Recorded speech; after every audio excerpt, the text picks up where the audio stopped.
あなたの人間関係はいつも風通しがよく心地よいですか？めんどくさいなと思いながらのお付き合いや、本当はもう会いたくないのにそうも言えずなんとなく続いている、そんな不毛な関係がないか、ここで振り返ってみましょう。誰かと関わりを持つということは、あなたの大切な命の時間をその方のために使っているわけで、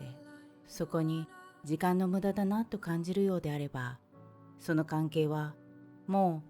うとっくに終わっているのです。これは家族やパートナー、恋人、友人、職場の人間関係、すべてにおいて当てはまりますよ。ですが、家族や職場の人間関係は、こちらが縁を切りたいと思っても、そうはいかないケースが多いですよね。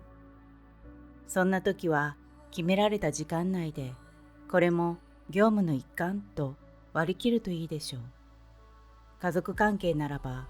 自分で時間を決め、家族サービスと思ってはどうでしょうか。どうして時間を決めることをお勧めしているのかと申しますと、その不毛な時間が永遠に続くと思うと、とってもストレスに感じますが、時間を決めることによって、あと数時間後には自由になれると思うと、不思議なことですが、その時間をやり過ごすことができるのです。これって人間関係も同じだと思うのです。私たち命ある存在は、たくさんの別れを経験しながら生きなければなりません。そう、人生に別れはつきものなのです。どんなに一生共に生きると決めていたとしても、悲しいことですが、いつかは必ず終焉がやってきます。人間関係に終わりを迎えることは、むしろ自然なことなのです。実際、あなたもたくさんの別れを経験してきましたでしょう？社会人になれば、学生時代のお友達とは疎遠になり、また家庭を持てば家族との時間が優先となり、昔のように自由にお友達に会うことは難しくなりますよね。このような別れはあまりにも自然な流れなので、誰も心に留めることもないでしょう。でも人間関係でお悩みを持つ多くの方は、こんなにもたくさんの別れを経験しながらも、自ら離れることに恐れを抱きがちです。自分にとってマイナスになる相手と分かっているのに、関係を終わらせることに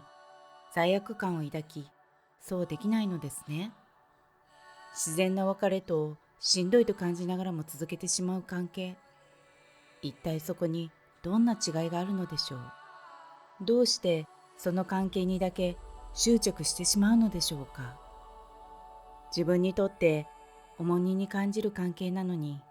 嫌われたくないから、自分が悪者になりたくないからと、その関係を終わらせることができない方、